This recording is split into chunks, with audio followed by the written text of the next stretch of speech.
বিশাল মরুপথ, পাহাড়ি পথ পাড়ি দিয়ে তায়েফের মরুজমিনে গেলেন কোরআনের দাওয়াত নিয়ে, ইমানের দাওয়াত নিয়ে। কিন্তু তায়েফের লোকেরা বিশ্বনবীর দাওয়াতকে শুধু প্রত্যাখ্যান করেই থামে নাই, তারা বিশ্বনবীর সাথে অত্যন্ত খারাপ আচরণ করেছে। বিশ্বনবীকে শারীরিকভাবে হেনস্থা করেছে, আমার নবীকে শারীরিকভাবে অত্যাচার করেছে, আমার পেয়ারা নবীর গায়ে পাথর মেরেছে, বিশ্বনবীর গা বেয়ে ঝরঝর করে রক্ত ঝরেছে, নবী জামিনের মধ্যে লুটিয়ে পড়েছেন, আবার মেরেছে, আবার নবী হাঁটতে শুরু করলেন, পেছন থেকে আবার মেরেছে, আবার নবী রক্তাক্ত হয়ে জামিনের মধ্যে লুটিয়ে পড়লেন, আবার মেরেছে। বিশ্বনবীর মতো এত সুশ্রী মানব, বিশ্বনবীর মতো এত শুভ্র মানব, বিশ্বনবীর মতো এমন চমৎকার দেহাবয়ব দিয়ে রব্বুল আলামিন কাউকে বানান নাই। এরকম চমৎকার মানুষটাকে তারা তায়েফের ওই জমিনে রক্তাক্ত করেছে। বিশ্বনবী দুনিয়ার কোনো স্বার্থের জন্য সেখানে যান নাই, নিজের কোনো লাভের জন্য, প্রাপ্তির জন্য যান নাই, তায়েফবাসীদের জাহান্নামের আগুন থেকে বাঁচাতে গিয়েছেন। ঠিক কিনা বলেন? খেয়ে না খেয়ে দিন প্রচারের কাজে নিজেকে দিয়েছ বিলিয়ে, তায়েফের কাফিরেরা চিনল না সে আলো, দুষ্ট ছেলেদের পিছু দিল লেলিয়ে, পাথরের আঘাতে ক্ষত বিক্ষত হয়ে সারা শরীর থেকে রক্ত ঝরে। হে রাসূল তোমাকে ভুলি আমি কেমন করে, হে রাসূল তোমাকে ভুলি আমি কেমন করে। পারেন না আপনারা? ধরুন আমার সাথে, হাজার ব্যথা বেদনার পরে ফিরে আসনি তুমি আপন ঘরে, দিনের আলো তুমি ছড়িয়ে দিতে, চলে গেলে মদিনায় মক্কা ছেড়ে। হে রাসূল তোমাকে ভুলি আমি কেমন করে, হে রাসূল তোমাকে ভুলি আমি কেমন করে। ঠিক কিনা বলেন? প্রিয় ভাইরা, তায়েফের ছেলেরা নবীকে রক্তাক্ত করলো। আমার নবী কই যাবে? কই যাবে? মক্কায় জায়গা নাই, তায়েফে জায়গা নাই। তায়েফ থেকে ভারাক্রান্ত মন নিয়ে আমার নবী মক্কায় ফিরে আসলেন। বিশ্ব নবী মক্কায় ঢুকতে পারেন না। মক্কার মরুভূমির দিকে তাকিয়ে, উপত্যকার দিকে তাকিয়ে বিশ্বনবী ধা ধা করে কাঁদেন, ঝরঝর করে। নবীর চেহারা মোবারক থেকে চোখের পানিগুলো বেয়ে বেয়ে পড়ে। আমার জন্মস্থান, আমার শৈশব, কৈশোর, যৌবন কেটেছে এই মক্কায়, আমার এলাকায় আমি ঢুকতে পারি না। বিশ্বনবী মক্কার অনতি দূরে দাঁড়িয়ে জায়েদকে পাঠালেন, জায়েদ যাও দেখো কেউ আমাকে সাপোর্ট করার মতো আছে কিনা, যাও অমুকের কাছে যাও। জায়েদ গেলেন, তারাও প্রত্যাখ্যান করে ফিরিয়ে দেয়। বিশ্বনবী বললেন যাও অমুক লোকের কাছে যাও, তিনিও প্রত্যাখ্যান করে ফিরিয়ে দিলেন। কেউ বিশ্বনবীকে আশ্রয় দিতে রাজি হয় না। নিজ জন্মভূমিতে বিতাড়িত বিশ্বনবী, সর্বশেষ বিশ্বনবী বললেন যাও মুতঈম ইবনে আদির ঘরে যাও। মুতঈম ইবনে আদি মুশরিক, তার কাছে যাও। গেলেন, মুতঈম ইবনে আদি রাজি হয়ে গেল। সুবহানাল্লাহ বলেন। দেখেন, অনেক বিপদের সময়ও আমি নিজে সাক্ষী, সামাজিকভাবে, রাজনৈতিকভাবে কত ঝঞ্ঝা, কত ষড়যন্ত্র, কত কনস্পাইরেসি পাড়ি দিয়ে আমাদেরকে সামনে এগিয়ে যেতে হয়। এই শত্রুদের ভেতরেও একজনকে দাঁড় করিয়ে দেয় যে আল্লাহর কোরআনের জন্য রেডি হয়ে যায়। পড়েন সুবহানাল্লাহ। মুতঈম ইবনে আদি, আল্লাহ তার মনকে নরম করে দিলেন। মুতঈম বলে, মুহাম্মদ আমি তোমাকে আশ্রয় দিব। তার দুই ছেলেকে পাঠালেন, যাও খোলা তলোয়ার নিয়ে, স্কট দিয়ে, গার্ড অফ অনার দিয়ে মুহাম্মদকে মক্কায় ঢুকাও, আর বলো আমি আমান দেব। আমান কি দিব? আমান মানে সিকিউরিটি, নিরাপত্তা। সিকিউরিটি ছাড়া, আমান দেওয়া ছাড়া কেউ থাকতে পারতো না মক্কায়। দুই ছেলে বিষ্ণু ইসা ইসলামকে নিয়ে আসলো। নবী কাবার চারদিকে তাওয়াফ করলেন, নামাজ পড়লেন। আবু জাহেল, উতবা, শাইবা, ওয়ালিদ ইবনে মুগীরা সবাই দেখে, কেউ কিছু করতে পারে না। কারণ মুতঈম ইবনে আদি ঘোষণা দিয়েছেন আমি মুহাম্মদকে আমান দিয়েছি, মুহাম্মদের গায়ে যেন কেউ স্পর্শ না করে। আওয়াজ করে পড়েন সুবহানাল্লাহ। নবীর এই বিপদকালে মুহূর্তে মুতঈমের হৃদয়টারে নরম করে দিল কে? আচ্ছা লালমনিরহাটের ভাইয়েরা বলেন, এই মুতঈম কি মুসলিম ছিল না মুশরিক? সবাই বলতে হবে মুসলিম না মুশরিক। তাহলে মুশরিকের কাছ থেকে নবী পলিটিক্যাল অ্যাসাইলাম, আধুনিক রাষ্ট্রবিজ্ঞানের ভাষায় পলিটিক্যাল অ্যাসাইলাম, যেটাকে বলে রাজনৈতিক আশ্রয়, ওনার আমান বা নিরাপত্তার এই ঘোষণায় তিনি মক্কায় ঢুকলেন। যতদিন নিরাপত্তা ছিলেন। মুতিম যখন মারা গেল, বিষ্ণু ইসলাম হিজরত করে মদিনায় চলে গেলেন, সুবহানাল্লাহ। কিন্তু মুতিম যে বিশ্বনবীর উপকার করছে এটা বিশ্বনবী ভুলে নাই। আমাদের অনেকে আছে উপকার করার পরে আর খেয়াল থাকে না, খাওয়ার পরে গলা দিয়ে নামলে আর খেয়াল থাকে না, এরকম আছে না নাই? আমার নবী ভুলে নাই। বদরের প্রান্তরে 70 জন কাফেরকে যখন বন্দী করে বিশ্বনবীর সামনে হাঁটু গেড়ে দাঁড় করানো হলো, বসানো হলো, 70 জন কাফের। কয়জন? বিশ্বনবী তাদের দিকে তাকিয়ে বললেন, সহিহ বুখারীর বর্ণনা, লাউ কানাল মুতঈম ইবনে আদি হাইয়ান সুম্মা কাল্লামানি হাউলাই নাতনা লা তারাকতুহুম লাহু।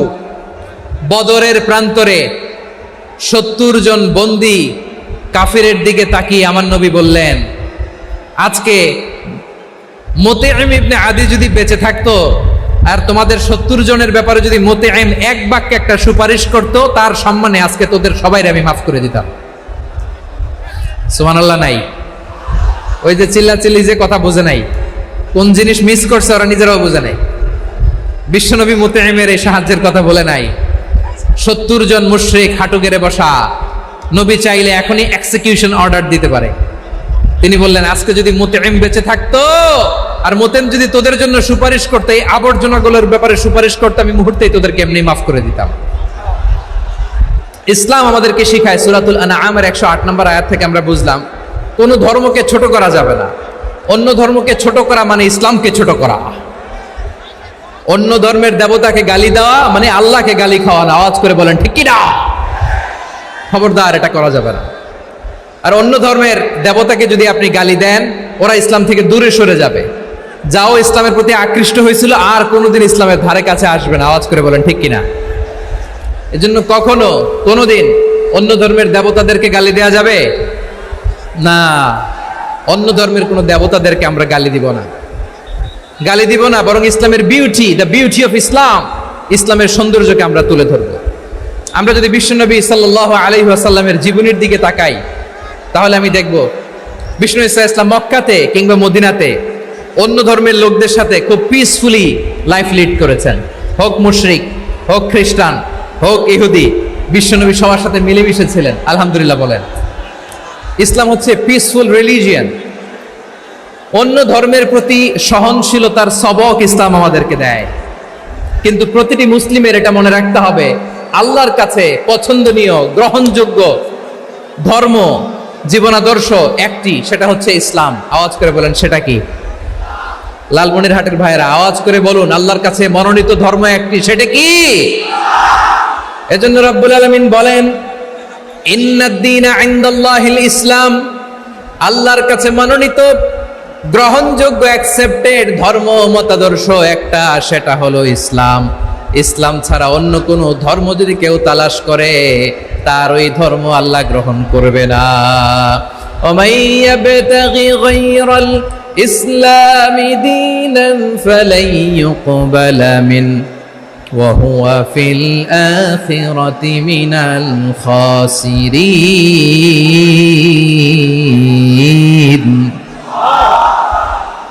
Whoever seek anything except Islam, that won't be accepted from him, and he will be loser in the day of judgment. কিয়ামতের দিন ইসলাম ছাড়া কেউ যদি অন্য কোনো ধর্ম তালাশ করেছে দুনিয়াতে, তার এই মতাদর্শ গ্রহণ করা হবে না, and he will be loser, সে হবে লুজার, ক্ষতিগ্রস্ত। হাই হাই কোম্পানির ম্যানেজার, ওর আমও শেষ, সালাও শেষ। আওয়াজ করে বলেন ঠিক কি না?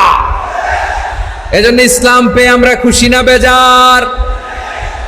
প্রত্যেক নামাজ শেষে আমরা আল্লাহরে বলি, আল্লাহ রাদিতু বিল্লাহি রাব্বা ওয়া বিল ইসলামি দীনা ওয়া বি মুহাম্মাদিন নাবিয়ান ওয়া রাসূলা।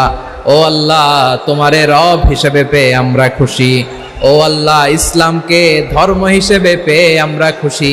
বিশ্বনবীকে আমাদের রাসূল পেয়ে আমরা খুশি। ঠিক কিনা বলেন? ইসলাম ছাড়া অন্য কোনো ধর্ম আমরা গ্রহণ করব না। ঠিক কিনা বলেন? আল্লাহর কাছে অ্যাকসেপ্টেড রিলিজিয়ান একটা, সেটা ইসলাম। তো বিশ্বনবী সাল্লাল্লাহু আলাইহি ওয়াসাল্লাম মক্কাতে কিংবা মদিনাতে খুব পিসফুলি এক্সিস্ট করেছেন, যে কোনো ধর্মের সাথে মিলেমিশে চলেছেন। তার প্রমাণ আমরা যদি রাসূল সাল্লাল্লাহু আলাইহি ওয়াসাল্লামের বায়োগ্রাফির দিকে তাকাই, তাহলে দেখব তিনি মুশরিকদের সাথে পিস ট্রিটি করেছেন, শান্তি চুক্তি, পিস ট্রিটি, পিস এগ্রিমেন্ট। আপনারা হুদাইবিয়ার সন্ধির নাম শুনেছেন? আমার লালমনিরহাটের কলিজার টুকরা ভাইয়েরা, হুদাইবিয়ার সন্ধির নাম আপনারা শোনেন নাই? ষষ্ঠ হিজরিতে বিষ্ণু ঈসা ইসলাম মুশরিকদের সাথে এই ট্রিটি করেছেন, চুক্তি। কাদের সাথে? মুশরিকদের সাথে। আমরা তো মুসলমান বসতে পারি না, আমরা দুই মুসলিম ভাই একসাথে বসে চা খেতে পারি না, গল্প করতে পারি না। বিষ্ণু ঈসা ইসলাম মুশরিকদের সাথে ট্রিটি করেছেন, হুদাইবিয়ার সন্ধি।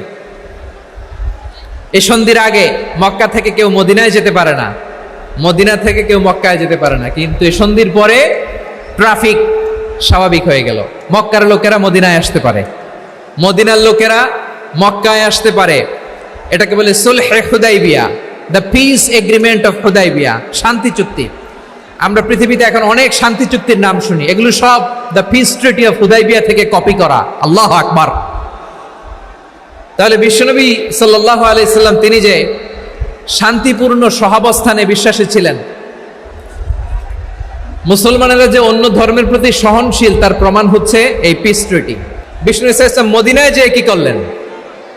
মদিনায় যে বিষ্ণু ঈসা ইসলাম মদিনা চার্টার করলেন, মদিনা সনদ, সাহিফাতুল মদিনা, এটার বলে মদিনা চার্টার।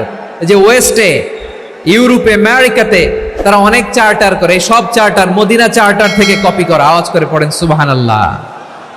বিষ্ণু ঈসা ইসলাম মদিনায় গেলেন, মদিনাতে মুসলিম, মুশরিক, ইহুদি, এই তিন ধর্মের লোক মিলে সব স্টেক হোল্ডার যারা আছে সবাইকে নিয়ে বিষ্ণু ঈসা ইসলাম মদিনা চার্টার করলেন, মদিনা সনদ। পড়েন সুবহানাল্লাহ।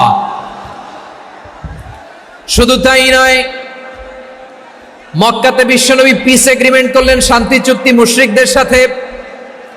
মদিনাতে যে বিশ্বনবী মদিনা চার্টার করলেন, মদিনা সনদ করলেন ইহুদিদের সাথে। আবার মদিনাতে বিশ্বনবী ইহুদিদের সাথে পিস ডায়ালগ করলেন, ইন্টারফেথ ডায়ালগ করলেন, আন্তধর্মীয় সংলাপ করলেন। যে সংলাপের মূল ভিত্তি ছিল তাওহীদ। মূল ভিত্তি ছিল কি? তাওহীদ। বিশ্বনবী ইহুদিদেরকে ডাকলেন, আহ্বান করলেন, কুল ইয়া আহলাল কিতাবি তাআলাউ ইলা কালিমাতিন সাওয়াইন বাইনানা ওয়া বাইনাকুম আল্লা না'বুদা ইল্লাল্লাহ ওয়া লা নুশরিকা বিহি শাইআন ওয়া লা ইয়াত্তাখিযা বা'দুনা বা'দান আরবাবাম মিন দুনিল্লাহ فإن تولوا فقولوا اشهدوا بأننا مسلمون। সুবহানাল্লাহ পড়েন। বিশ্বনবী মদিনার ইহুদিদের ডেকে বললেন, ও ইহুদিরা, শোনো শোনো, আসো এমন একটা আদর্শের প্রশ্নে আমরা একত্রিত হই, যে আদর্শের প্রচার তোমাদের নবীরাও করেছে, আমিও করি, যে আদর্শের কথা তোমাদের পবিত্র ধর্মগ্রন্থগুলোতে আছে, আমার কোরআনেও আছে। সেটা হলো তাওহীদ। আমরা এক আল্লাহ ছাড়া কারো ইবাদত করব না, আল্লাহর সাথে কাউরে শরীক করব না, আল্লাহ ছাড়া কাউরে রব মানব না। পড়েন সুবহানাল্লাহ। তাহলে আমার প্রিয় লালমনিরহাটের ভাইরা, মদিনাতে যে তিনি মদিনা চার্টার করলেন, মদিনা সনদ, পিস ডায়ালগ করলেন, শান্তির সংলাপ, ইন্টারফেথ ডায়ালগ করলেন, আন্তধর্মীয় সংলাপ, যার ভিত্তি ছিল তাওহীদ। সুবহানাল্লাহ পড়েন। তাহলে অন্য ধর্মের প্রতি সব সময় ইসলাম সহনশীল, টলারেন্স। যদি আপনি দেখতে চান ইসলামের নবী বিশ্ব নবীর দিকে তাকান, ঠিক কিনা বলেন? আমরা তো সংখ্যালঘুদের রাইটস প্রোটেক্ট করার জন্য কত আইন বানাই, কত বৈঠক করি, কত সংবাদ সম্মেলন করি। বিষ্ণু সাল্লাল্লাহু আলাইহি ওয়াসাল্লাম সংখ্যালঘুদের রাইটসের ব্যাপারে, অধিকারের ব্যাপারে যে কথা বলেছেন, শুনলে আপনি অবাক হয়ে যাবেন।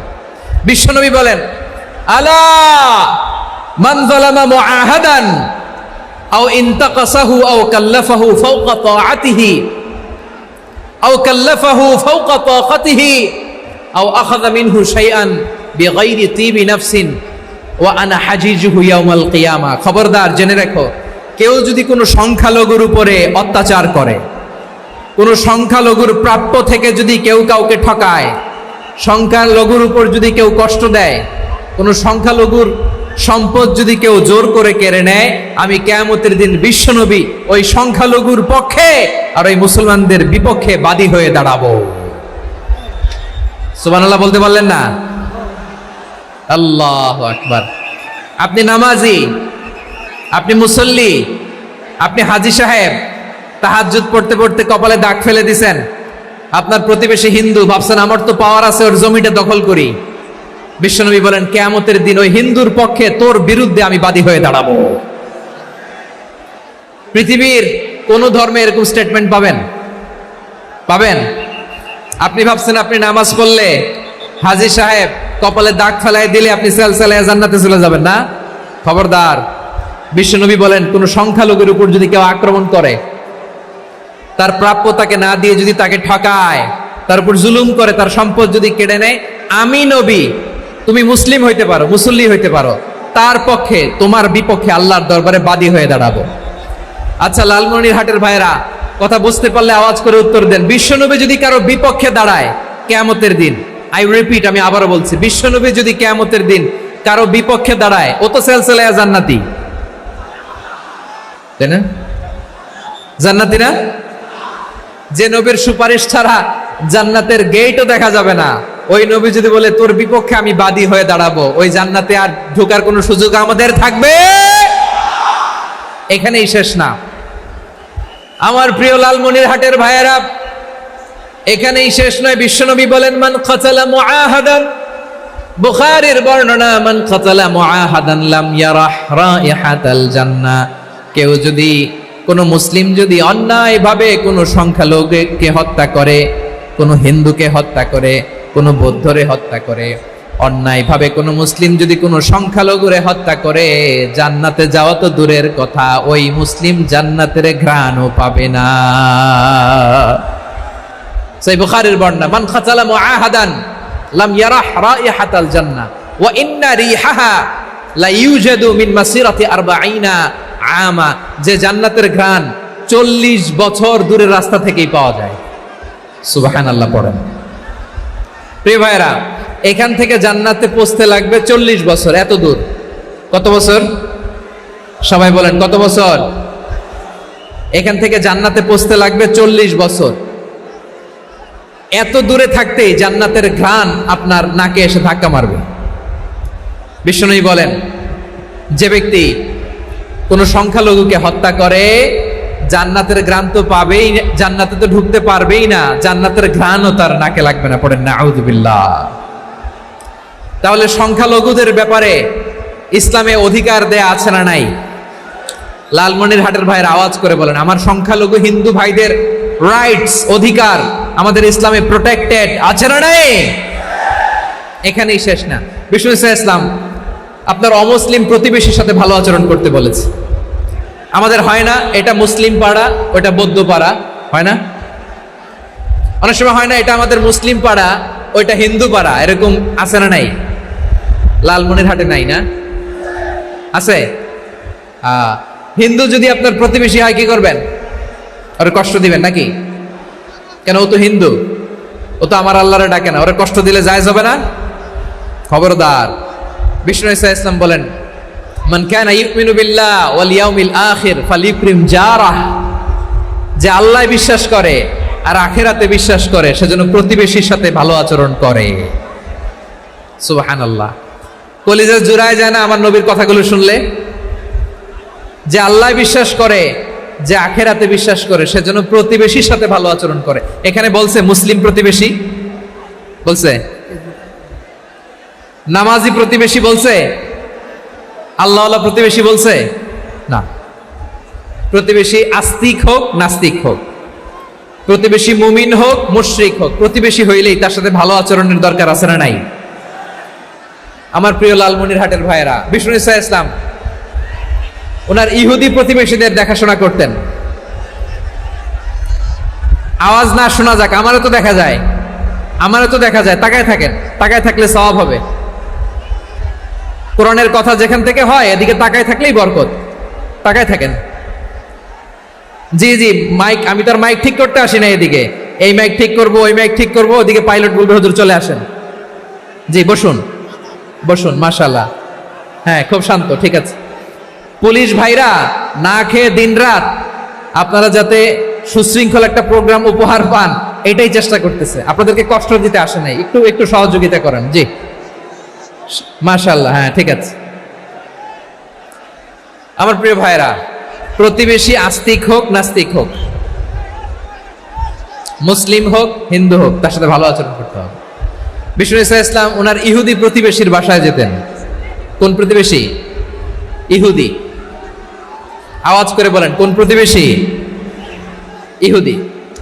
এক ইহুদি কিশোর বিষ্ণু ইসলামের খেদমত করতে, ইহুদি ছেলে আমার নবীর খেদমত করতো, তারা ছিল নবীর প্রতিবেশী। তো অনেক দিন হয় ইহুদি ছেলেটা আসে না। বিষ্ণুনবী খোঁজ দিলেন, ঘটনা কি? একটা ইহুদি ছেলে না আমার খেদমতে আসতো, ছেলেটা কই? খোঁজ নিয়ে জানলেন ছেলেটা অসুস্থ। বিষ্ণু ইসলাম ওই ইহুদির বাড়িতে চলে গেলেন ওই ছেলেটাকে দেখা করার জন্য, ভিজিট করার জন্য। সুবহানাল্লাহ পড়বেন না?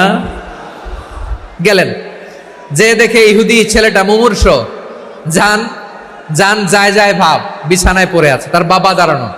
বিশ্বনবী তার মাথার পাশে বসলেন, মাথায় হাত বুলিয়ে দিলেন, আর ছেলেটাকে বললেন আসলিম, হে ইহুদি ছেলে আসলিম, ইসলাম ধর্ম গ্রহণ করো। তো ছোট্ট ছেলে ভাবে আমরা ইহুদি, এখন ইসলাম ধর্ম গ্রহণ করলে আব্বা যদি বকা দেয়, ফানাযারা ইলা ওয়াজহি আবি, ছেলেটা তার বাবার চেহারার দিকে তাকালো, দেখি আব্বা কি কয়। আব্বা যদি বলে তাইলে ইসলাম ধর্ম গ্রহণ করবে। ইহুদি ছেলেটা তার বাবার দিকে যখন তাকালো, ওর বাবা বলে আতি আবুল কাসিম, আবুল কাসিম যা বলে তাই করো। আবুল কাসিম হচ্ছে বিষ্ণু ইসলামের একটা কুনিয়াত, উপনাম। আমার রাসূলের বড় ছেলের নাম ছিল কাসেম। যেমন দেখবেন আমাদের এলাকায় কারো ছেলের বড় ছেলের নাম যদি হয় আব্দুল্লাহ, এরা আব্দুল্লাহর বাপ বলে ডাকে। কারো বড় মেয়ের নাম যদি হয় ফাতেমা, এরা কি ডাকে? ফাতেমার বাপ বলে না? তো বিষ্ণু ইসলামের বড় ছেলের নাম ছিল কাসেম। ইহুদি বাবা বলল আতি আবুল কাসেম, আবুল কাসেম যা বলে তাই শোনো, মানে মোহাম্মদ যা বলে তাই শোনো। এই কথা শুনে ছেলে সাহস পাইছে, ছেলে আবার পড়তে আরম্ভ করলো আশহাদু আল্লাহ ইলাহা ইল্লাল্লাহ ওয়া আশহাদু আন্না মুহাম্মাদার রাসূলুল্লাহ, পড়েন আল্লাহু আকবার। বিশ্বনবীর আহ্বান শুনে ওই আহ্বানে সাড়া দিয়ে ইহুদি ছেলে শাহাদা পড়ে মুসলমান হয়ে গেল। তার হৃদয়টারে ঈমানের নূর দিয়ে আলোকিত করে দিল কে? প্রিয় ভাইরা, এবার রাসূল সাল্লাল্লাহু আলাইহি ওয়াসাল্লাম বের হয়ে আসলেন ঘর থেকে, আর বললেন আলহামদুলিল্লাহিল্লাযী আনকাযাহু মিনান নার, প্রশংসা সে আল্লাহর যে আল্লাহ জাহান্নামে চলে যাচ্ছিল প্রায় এমন একটা লোককে মুহূর্তের মধ্যে কালেমায়ে শাহাদাতের বদৌলতে জান্নাতি বানায় দিলেন। আওয়াজ করে পড়েন সুবহানাল্লাহ। এই হাদিস থেকে আমরা কি শিখলাম? What is the moral of the story? এক নম্বর স্টোরি হলো, প্রতিবেশী ইহুদি হোক হিন্দু হোক, যাবেন, সুসম্পর্ক রাখবেন, উপহার দিবেন, বিপদে পাশে দাঁড়াবেন, তাইলেই তো আপনাদের প্রতি, মুসলমানদের প্রতি তারা আকৃষ্ট হবে, ঠিক কিনা বলেন? আপনি যদি হিন্দুদের সাথে বৌদ্ধদের সাথে নাই মিশেন, নাস্তিকের কাছে নাই যান, তো ইসলামের সৌন্দর্যটা ওরা বুঝবে কেমনে? আমার অনেক হিন্দু পরিচিত ভাই আছে, ওরা আমাদের ইফতারির প্রোগ্রামে এসে একসাথে ইফতারি করে। অনেক মদখোর আমার সাথে বসে একসাথে ডিনার করে, হাফ প্যান্ট পরা, গলায় স্বর্ণের চেইন, হাতে স্বর্ণের ব্রেসলেট, আইসা আমার সাথে ডিনার করছে, আছে এরকম। গাঁজাখোর, আমি বলে আসো, welcome welcome to my dinner, আসো বসো। বসলেই তো আমি ওর ডিএনএ, চিন্তার ডিএনএ চেঞ্জ করে দেওয়ার সুযোগ পাবো, চিল্লায় বলো ঠিক কি না? আসতে হবে আমার কাছে। Our door is open, the door of Islam is open 24/7। সব সময় আমাদের ইসলামের দরজা আমার অমুসলিম ভাইদের জন্য খোলা আছে না নাই? এই হাদিস থেকে দুইটা শিক্ষা। এক নম্বর শিক্ষা, প্রতিবেশী মুসলিম হোক অমুসলিম হোক, যান, অসুস্থ হইলে একটু আপেল নিয়ে যান, আঙ্গুর নিয়ে যান, কমলা নিয়ে যান, তাদের সাথে ভালো আচরণ করেন। ইসলামের বিউটি দেখে, সৌন্দর্য দেখে অবাক হবে, নসিব ভালো হলে কোনোদিন কালিমা পড়ে মুসলমান হয়ে যাবে, ঠিক কিনা বলেন? তাহলে অমুসলিমের সাথে ভালো সম্পর্ক। বিশ্বনবী ইহুদির বাড়িতে গেলেন, ইহুদির বাড়ি, আর আমার মুসলমান ভাই আমার কাফের বলে, এরকম আছে না নাই? হ্যাঁ, মুসলিম মুসলিমরা দেখতে পারে না, সহ্য করতে পারে। বিশ্বনবী সাল্লাল্লাহু আলাইহি ওয়াসাল্লাম ইহুদির বাড়িতে গেলেন, এটা একটা শিক্ষা। আরেকটা শিক্ষা হলো, ভাইয়েরা ধাক্কা মেরে এসে সামনে এসে কি লাভ? প্রোগ্রাম তো শেষ হচ্ছে, এখনই শেষ হচ্ছে, তো এই যে আমাদের বকশি ভাই ওয়াদা নিল, হাত তোলালো, মিম বলে এত কথা বললো, তো আমি জেলায় জেলায় যে খালি হাত নাড়াই তোমাদের জন্য নাকি? হ্যাঁ, হাত নাড়াই শুধু, এই ধাক্কাইতে ধাক্কাইতে এদিকে এসে হাত নাড়াইতেছে। হয়েছে তো, দেখলাম তো, ঠিক আছে, মাশাআল্লাহ, অনেক সুশৃঙ্খল, অন্যান্য যে কোনো জেলার চেয়ে অনেক সুশৃঙ্খল। আমার দিকে তাকাও, আমার দিকে তাকাও, ঠিক আছে। এই যে দাঁড়িয়ে আছে, একটা ছেলে নড়ে না, দেখছেন? মাশাআল্লাহ, মাশাআল্লাহ, মাশাআল্লাহ। হ্যাঁ, এইভাবেই। আর কয়েকটা মজাদার কথা আছে, শোনো। এই হাদিস থেকে আমাদের শিক্ষা হলো, আমার প্রতিবেশী যেই ধর্মের হোক আমি সম্পর্ক রাখবো। অসুস্থ হলে যাব, কি বলেন ভাইরা? যাবেন না? যাবেন না আপনারা?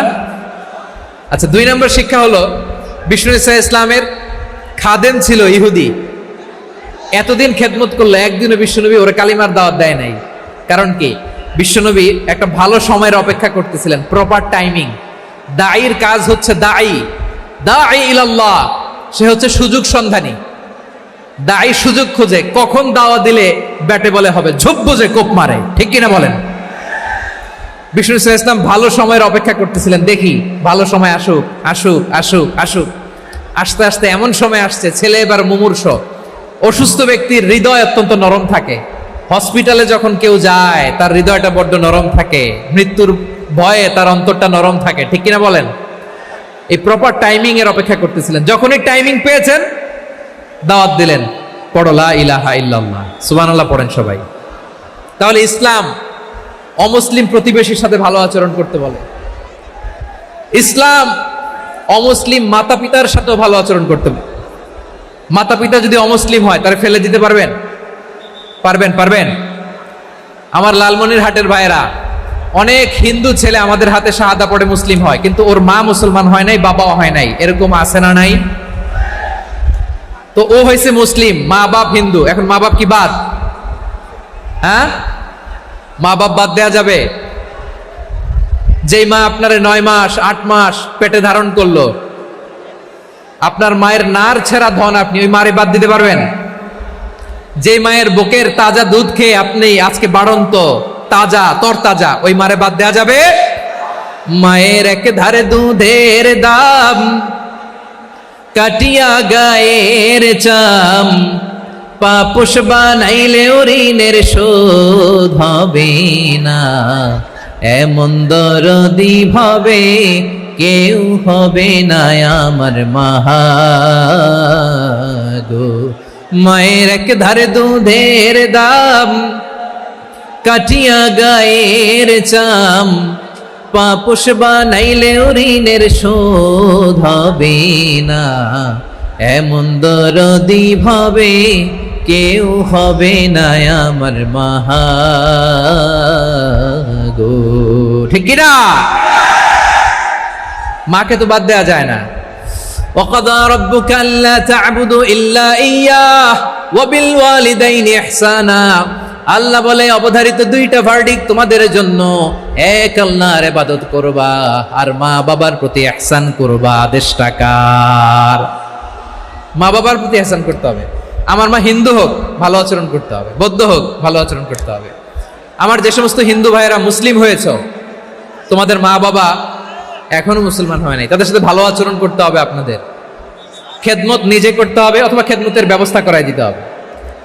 মান্থলি যে খরচ লাগে এটা দিতে হবে। আরে তুমি এখন মুসলিম, তোমার মা বাবা হিন্দু, এখনই তো সুযোগ ইসলামের সৌন্দর্য দেখানো।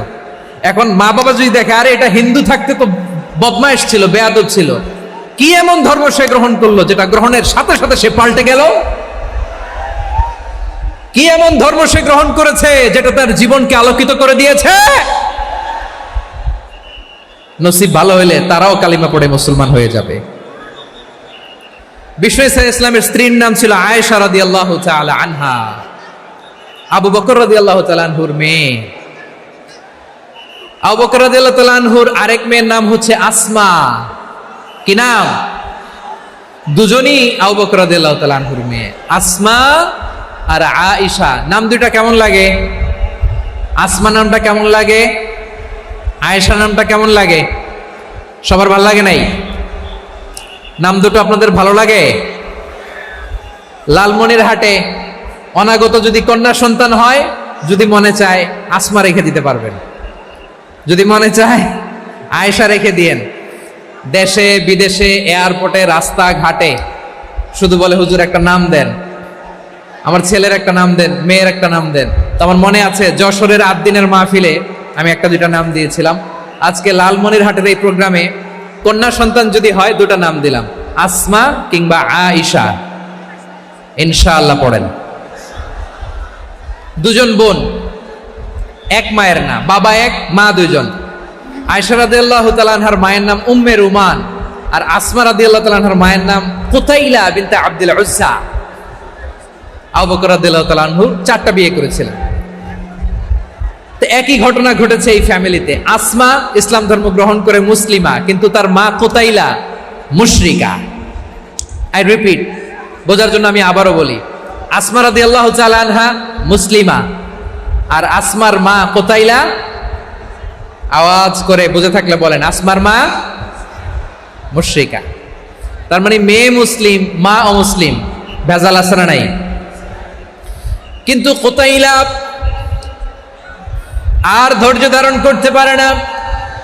নার ছেড়া ধন, কলিজার টুকরা ধন, কলিজার টুকরা সন্তান আসমারে দেখতে বড্ড মন চায়।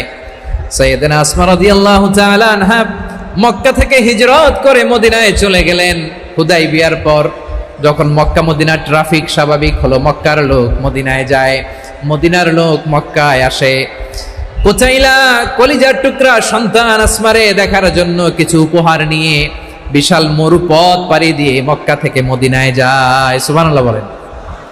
এখন মা আসছে মেয়ের সাথে দেখা করতে, মেয়ে তো আর দেখা দেয় না। মেয়ে ভাবছে আমার মা তো মুশরিকা, অপবিত্রা, তার সাথে কি দেখা দেয়া যাবে? বিশ্বনবীর দরবারে চলে গেলেন। সুবহানাল্লাহ বলেন। কি সৌভাগ্যবান ছিল তারা, মাসলা জানার দরকার হলেই নবীর দরবারে চলে যেত। ঘরে বউয়ের সাথে ঝগড়া হলে নবীর দরবারে চলে যেত। অনেক সাহাবী বলে আমার পেটে ক্ষুধা লাগলেও আমি নবীর কাছে চলে যেতাম, কারণ নবীর চেহারার দিকে তাকালেই আমার পেটের ক্ষুধা মিটে যেত। সাইয়েদনা আসমা রাদিয়াল্লাহু তাআলা আনহা বিশ্বনবীর কাছে চলে গেলেন, যে বললেন ইয়া রাসূলুল্লাহ ইয়া হাবিবাল্লাহ ইন্না উম্মি কাদিমাতুন ইলাইয়া ওয়া হিয়া রাগিবা। আমার মা মক্কা থেকে অনেক দূর মরুর পথ পাড়ি দিয়ে উপহার সামগ্রী নিয়ে মদিনায় আমার সাথে দেখা করতে এসেছে গো নবী। আমার জানতে বড্ড ইচ্ছে হয় আমি আমার মুশরিকা মায়ের সাথে একটু দেখা করতে পারবো কিনা। আফা আসিলুহা, আগে যেমনি আমি আমার মায়ের সাথে ভালো আচরণ করতাম, যেমনি আমি আমার মায়ের সাথে সদাচরণ করতাম গো নবী, এখন আমি মুসলিমা মা মুশরিকা, এখনো কি আগের মতো সদাচরণ করতে পারবো নাকি? বিশ্বনবী বললেন নাম সিলিহা, হ্যাঁ রে আসমা, অবশ্যই অবশ্যই, আগে ঠিক যেমন তুমি তোমার মায়ের সাথে ভালো আচরণ করতে, এখনো তেমনি আগের মতো ভালো আচরণ করবা। আওয়াজ করে পড়েন সুবহানাল্লাহ। কি ইসলাম আমরা পেয়েছি! কত ব্রড মাইন্ডেড আমাদের ইসলাম, কত ওপেন মাইন্ডেড ইসলাম, কত ওপেন আপ করতে পারে, চিন্তা করতে পারেন। বিষ্ণু বললেন হ্যাঁ অবশ্যই, নাম সুলিহা, আগে যেমনি ভালো আচরণ করছো আসমা, এখন ওইরকমই করো, পারলে আরো বাড়ায় করো। সুবহানাল্লাহ বলেন। তাহলে আমার যে হিন্দু ভাইয়েরা, হিন্দু বোনেরা, ইমানের বদৌলতে দৌলতে আপনি ধন্য হয়েছেন, আপনার আম্মা আব্বা এখনো মুসলমান হয় নাই, তাদের জন্য দোয়া করেন, তাদের জন্য দোয়া করেন, আল্লাহ যেন তাদেরকেও ইমানের দৌলত দান করে। আমরা সবাই পড়ি আমিন, আরো জোরে পড়েন আমিন। এখন বলেন, ইসলাম কি ন্যারো মাইন্ডেড রিলিজিয়ান না ব্রড মাইন্ডেড? লালমনিরহাটের যুবক ভাইরা আওয়াজ করো, ইসলাম কি ন্যারো মাইন্ডেড না ব্রড মাইন্ডেড? কতটা ব্রড মাইন্ডেড দেখেন। বিশ্বনবী সাল্লাল্লাহু আলাইহি সাল্লাম অমুসলিমরা যদি নবীকে উপহার দিত, ওই উপহারও বিশ্বনবী গ্রহণ করতেন। সুবহানাল্লাহ পড়েন। আপনার অমুসলিম বন্ধু যদি উপহার দেয়, সেটাও আপনি নিতে পারবেন, যেটা নেওয়া জায়েজ। কিন্তু আপনার বন্ধু যদি আপনার মদের বোতল দেয়, নিতে পারবেন? হ্যাঁ, মদের বোতল দিলে পারবেন না। আপনার বন্ধু যদি আপনার পর্ক দেয়, পর্ক, শূকরের গোশত মিশ্রিত কোনো খাবার, ওটা নিতে পারবেন না। হালাল যে কোনো জিনিস নিতে পারবেন। বিশ্বনবী সাল্লাল্লাহু আলাইহি ওয়াসাল্লাম অমুসলিমদের দেয়া হাদিয়া গ্রহণ করতেন। কেমন নবী ছিলেন? আমার নবীরে চিনে নেন, আমার নবীর অ্যাটিটিউড জেনে নেন। বিশ্বনবী সাল্লাল্লাহু আলাইহি ওয়াসাল্লাম যখন কোনো জনপদে যেতেন, 3টা অপশন নিয়ে যেতেন। প্রিয় ভাইয়ের আওয়াজ করে বলতে হবে, কোন জনপদে গেলে আমার নবীর অপশন থাকতো কয়টা? আমার মতো 3 আঙ্গুল উঁচু করে দেখান আর বলুন, আমার নবী কোন জনপদে গেলে কয়টা অপশন নিয়ে যেতেন? 1 নম্বর অপশন আসলিম তাসলাম। নতুন এলাকায় গেলে বলতেন আসলিম তাসলাম, ইসলাম ধর্ম গ্রহণ করো, শান্তিতে থাকবা, আমার ভাই হয়ে যাবো, আমরা ভাই ভাই, ইসলাম মানো, আমরা ভাই ভাই।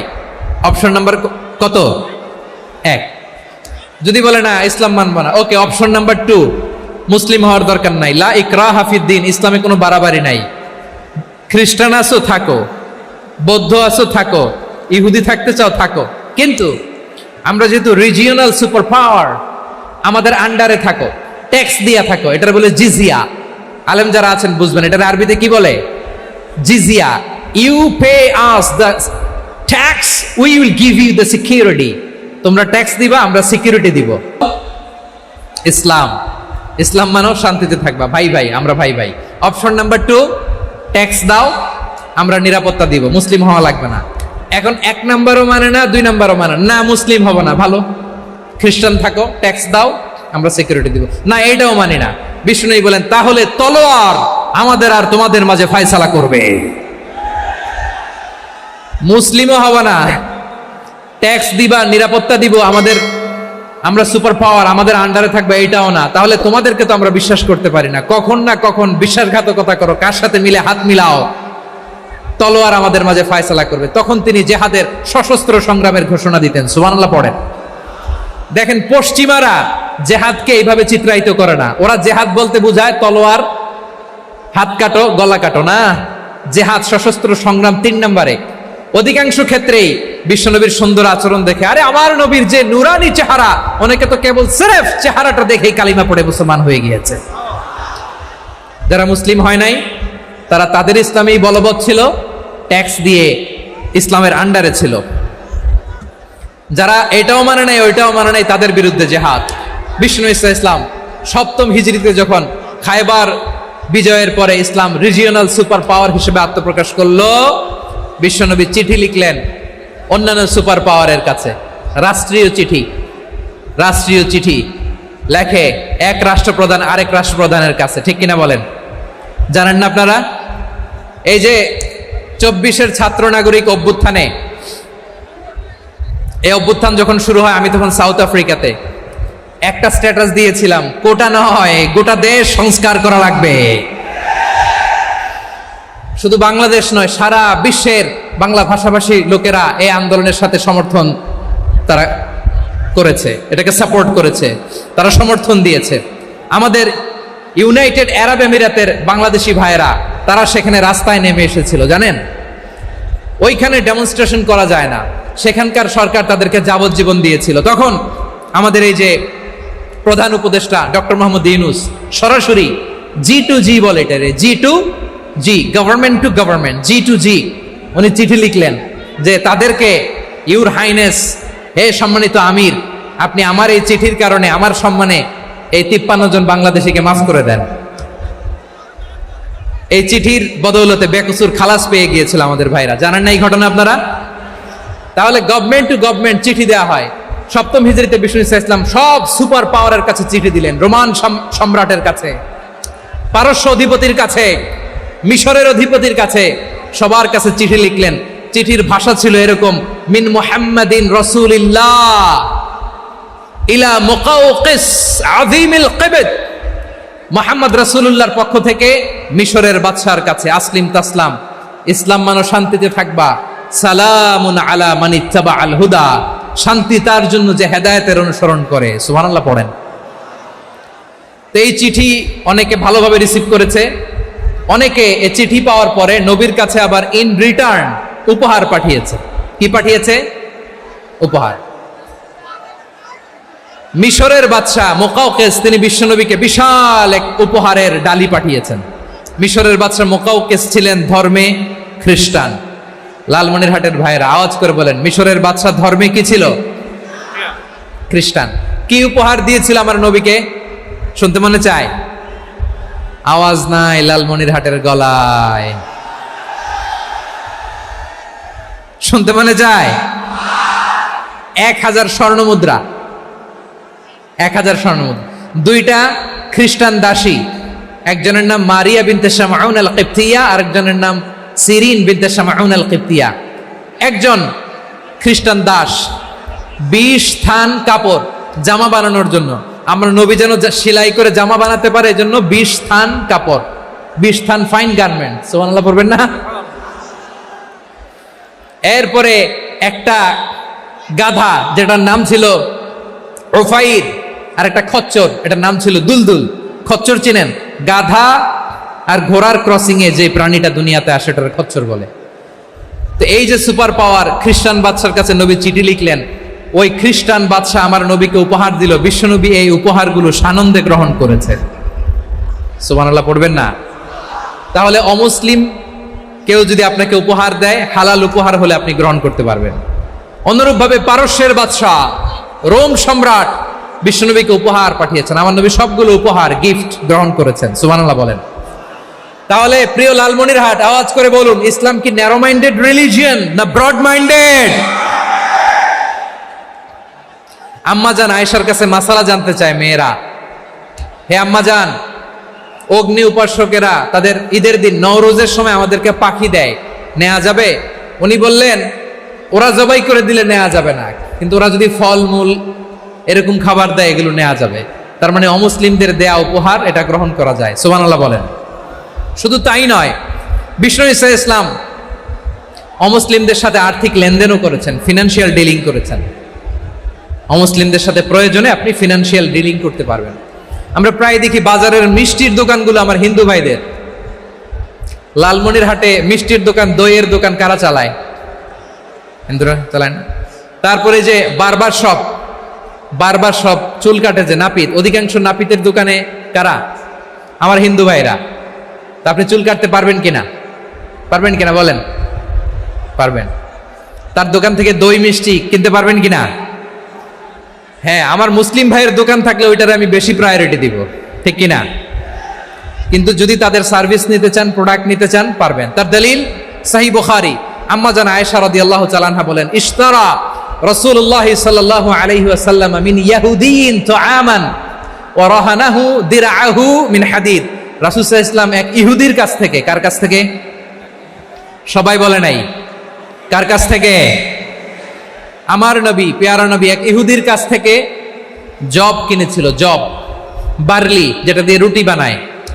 ওই জবের দাম দেওয়া টাকা পয়সা নবীর কাছে ছিল না, ফলে নবী ওনার একটা পোশাককে মর্গেজ রেখেছিলেন, মর্গেজ, বন্ধক, যে এখন এটার দাম দিতে পারবো না, কয়েক কেজি বার্লি নিয়ে যাই আর বন্ধক হিসেবে আমার জামাটা রেখে গেলাম, যেই দিন দাম দিব ওই দিন জামাটা ছুটায় নিয়ে যাব। সুবহানাল্লাহ পড়বেন না? বাকিতে নিছিলেন, বাকিতে।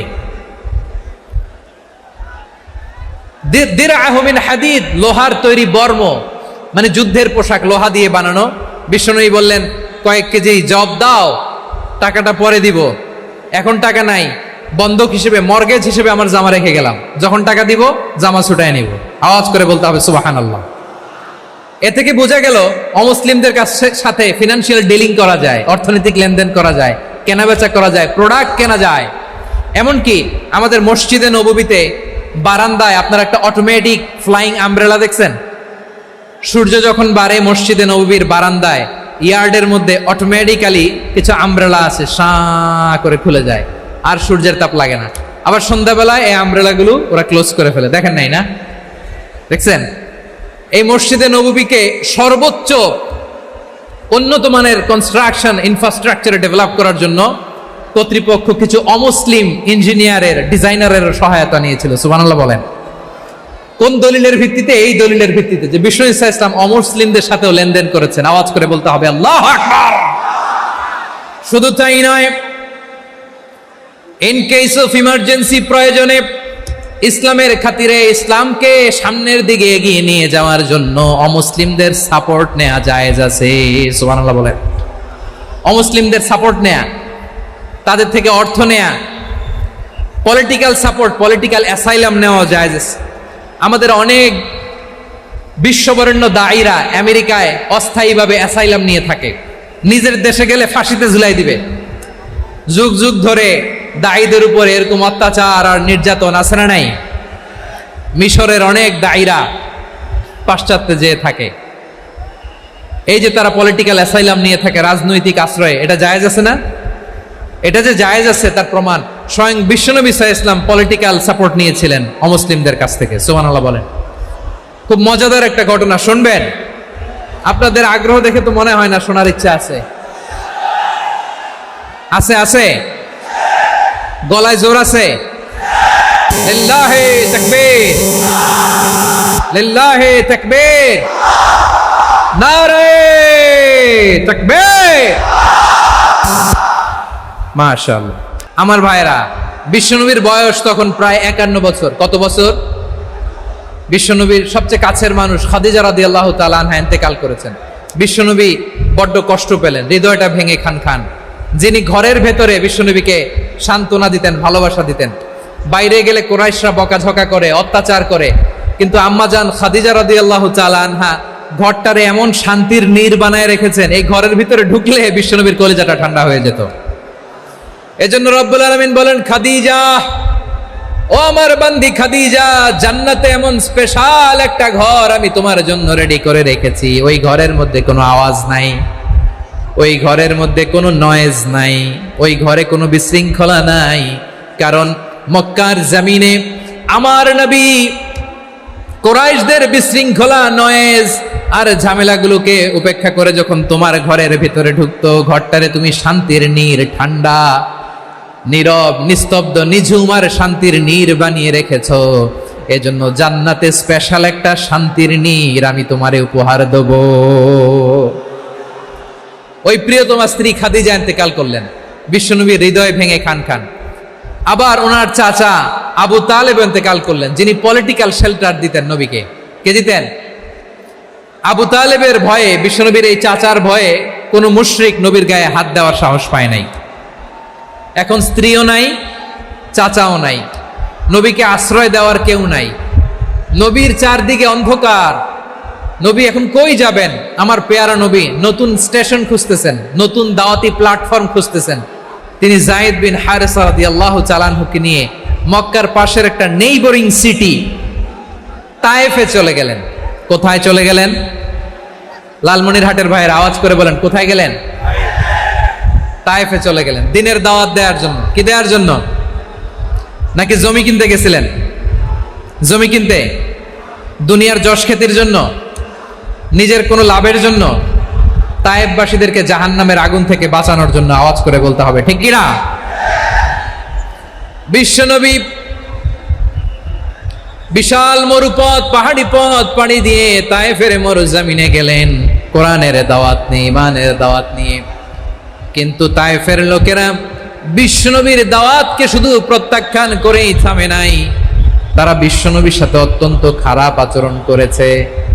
বিশ্বনবীকে শারীরিকভাবে হেনস্থা করেছে, আমার নবীকে শারীরিকভাবে অত্যাচার করেছে, আমার পেয়ারা নবীর গায়ে পাথর মেরেছে, বিশ্বনবীর গা বেয়ে ঝরঝর করে রক্ত ঝরেছে, নবী জামিনের মধ্যে লুটিয়ে পড়েছেন, আবার মেরেছে, আবার নবী হাঁটতে শুরু করলেন, পেছন থেকে আবার মেরেছে, আবার নবী রক্তাক্ত হয়ে জামিনের মধ্যে লুটিয়ে পড়লেন, আবার মেরেছে। বিশ্বনবীর মতো এত সুশ্রী মানব, বিশ্বনবীর মতো এত শুভ্র মানব, বিশ্বনবীর মতো এমন চমৎকার দেহাবয়ব দিয়ে রব্বুল আলামিন কাউকে বানান নাই। এরকম চমৎকার মানুষটাকে তারা তায়েফের ওই জমিনে রক্তাক্ত করেছে। বিশ্বনবী দুনিয়ার কোনো স্বার্থের জন্য সেখানে যান নাই, নিজের কোনো লাভের জন্য, প্রাপ্তির জন্য যান নাই, তায়েফবাসীদের জাহান্নামের আগুন থেকে বাঁচাতে গিয়েছেন। ঠিক কিনা বলেন? খেয়ে না খেয়ে দিন প্রচারের কাজে নিজেকে দিয়েছ বিলিয়ে, তায়েফের কাফিরেরা চিনল না সে আলো, দুষ্ট ছেলেদের পিছু দিল লেলিয়ে, পাথরের আঘাতে ক্ষত বিক্ষত হয়ে সারা শরীর থেকে রক্ত ঝরে। হে রাসূল তোমাকে ভুলি আমি কেমন করে, হে রাসূল তোমাকে ভুলি আমি কেমন করে। পারেন না আপনারা? ধরুন আমার সাথে, হাজার ব্যথা বেদনার পরে ফিরে আসনি তুমি আপন ঘরে, দিনের আলো তুমি ছড়িয়ে দিতে চলে গেলে মদিনায় মক্কা ছেড়ে।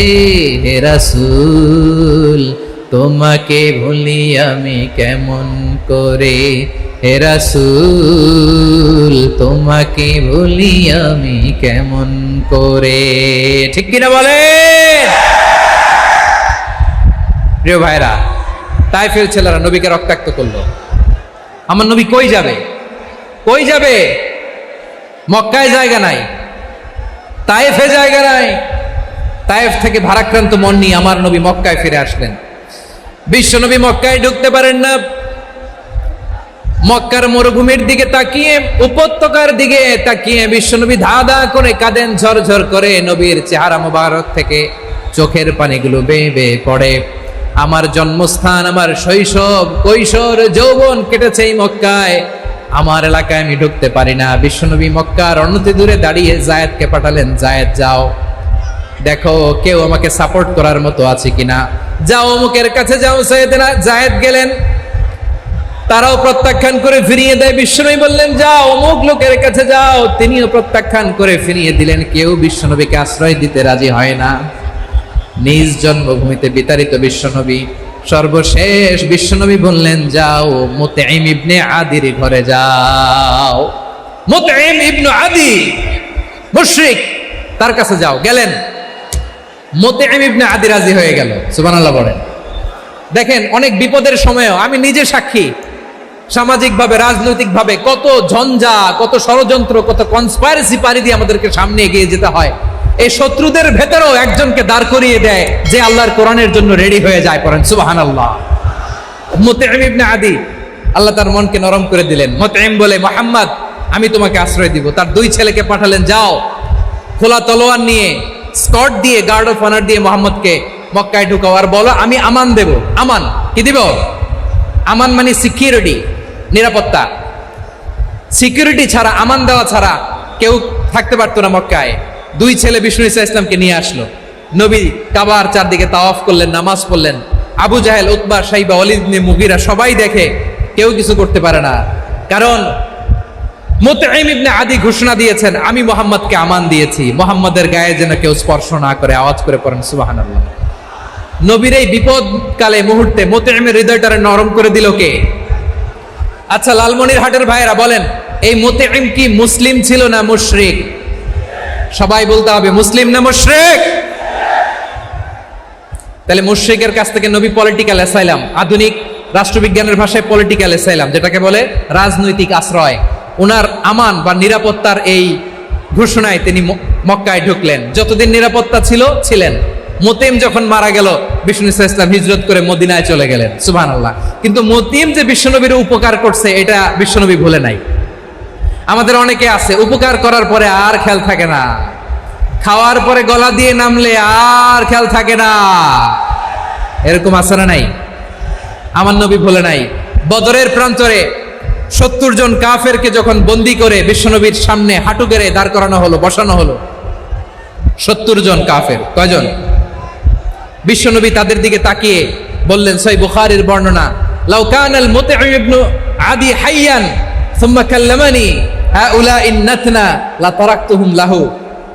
বদরের প্রান্তরে 70 জন বন্দী কাফিরের দিকে তাকিয়ে আমার নবী বললেন, আজকে মুতঈম ইবনে আদি যদি বেঁচে থাকতো আর তোমাদের 70 জনের ব্যাপারে যদি মুতঈম এক বাক্যে একটা সুপারিশ করতো, তার সম্মানে আজকে তোদের সবাইকে আমি মাফ করে দিতাম। সুবহানাল্লাহ নাই? ওই যে চিল্লাচিল্লি যে কথা বোঝে নাই, কোন জিনিস মিস করছে ওরা নিজেরাও বোঝে নাই। বিশ্বনবী মুতঈমের এই সাহায্যের কথা বলে নাই।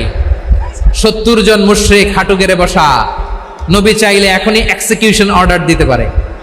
তিনি বললেন, আজকে যদি মুতঈম বেঁচে থাকতো আর মুতঈম যদি তোদের জন্য সুপারিশ করতে, এই আবর্জনাগুলোর ব্যাপারে সুপারিশ করতে, আমি মুহূর্তেই তোদেরকে এমনি মাফ করে দিতাম। এবার বলেন, ইসলাম কি ন্যারো মাইন্ডেড না ব্রড মাইন্ডেড?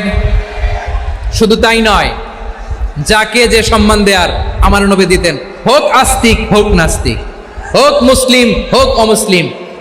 বিষ্ণু ইসা ইসলাম যখন রোমান সম্রাটের কাছে চিঠি লিখেছেন, আমার প্রিয় লালমনিরহাটের ভাইরা, অল্প কয়েক মিনিট কয়েকটা জরুরি কথা বলবো, এদিকে তাকান, এদিকে তাকান।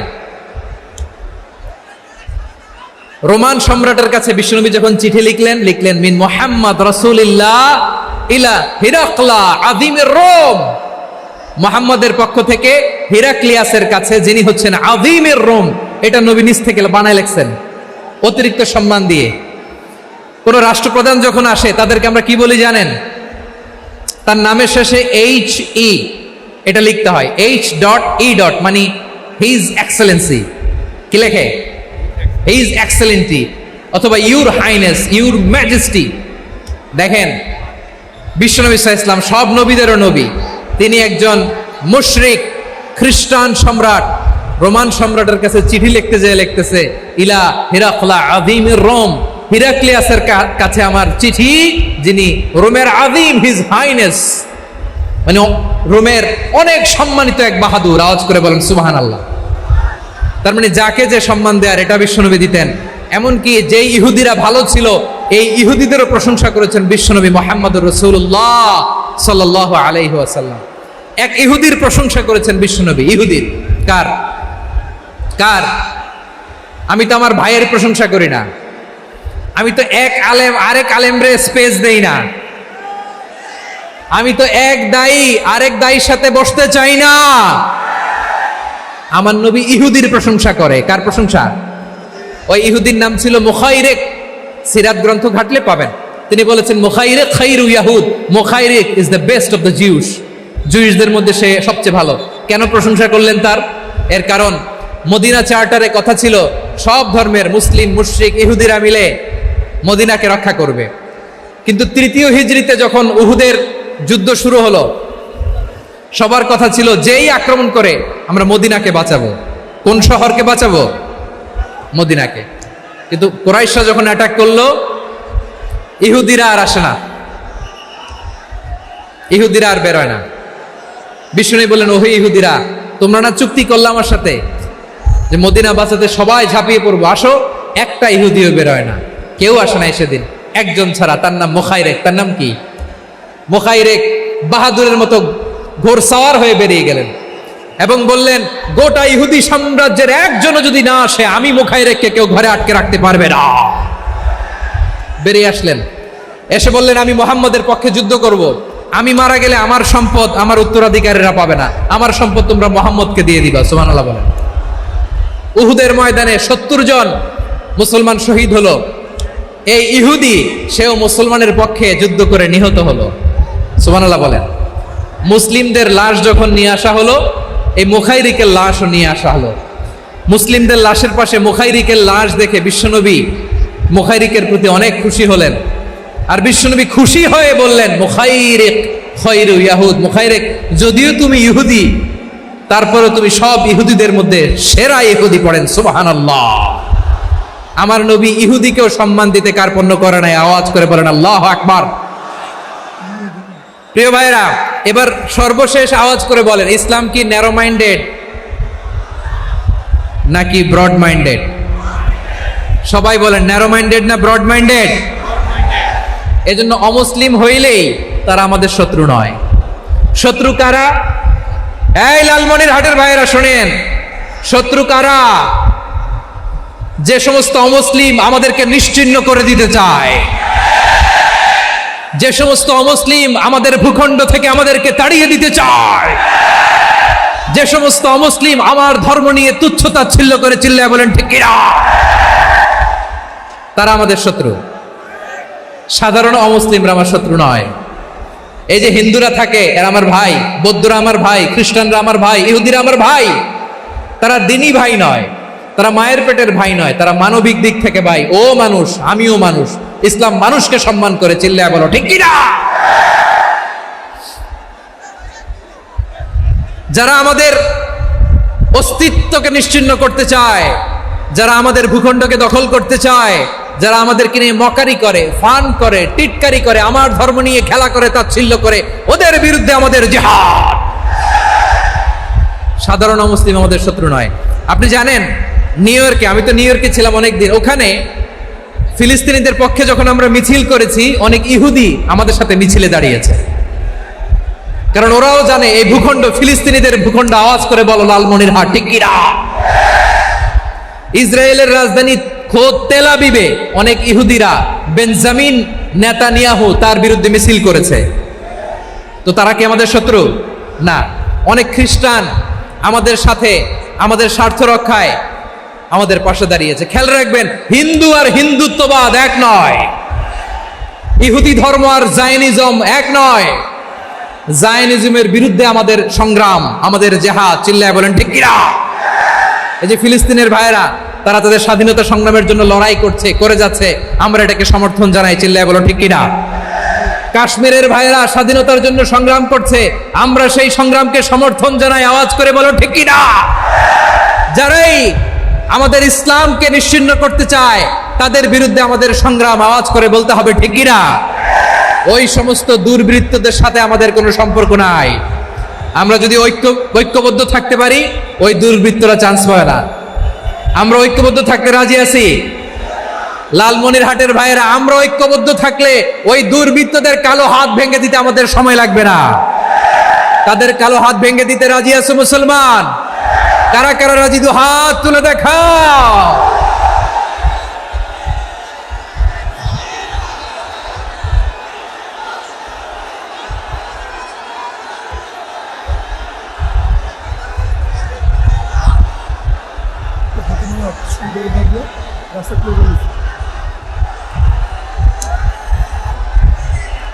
আমার প্রাণ প্রিয় লালমনিরহাটের ভাইয়েরা, শত্রু কাফের আর অশত্রু কাফেরের মধ্যে পার্থক্য আছে না নাই?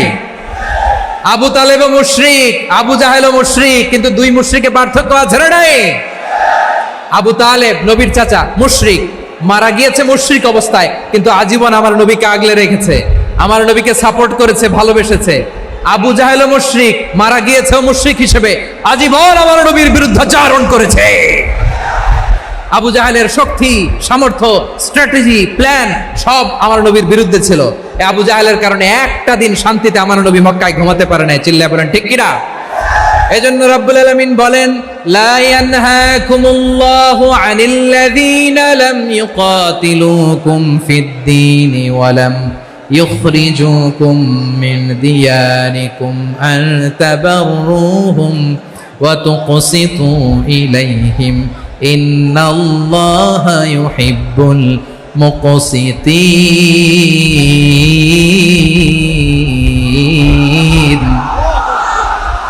আল্লাহ বলে, গোলামেরা শোনো শোনো, যে সমস্ত অমুসলিম তোমাদের সাথে ধর্মযুদ্ধে লিপ্ত হয় না, তোমাদের বিরুদ্ধে যে সমস্ত অমুসলিম অস্ত্র ধরে না, যে সমস্ত অমুসলিম তোমাদেরকে তোমাদের জন্মস্থান থেকে, ভূখণ্ড থেকে তাড়িয়ে দেয় না, তাদের সাথে ভালো আচরণ করতে আমি আল্লাহ নিষেধ করি নাই।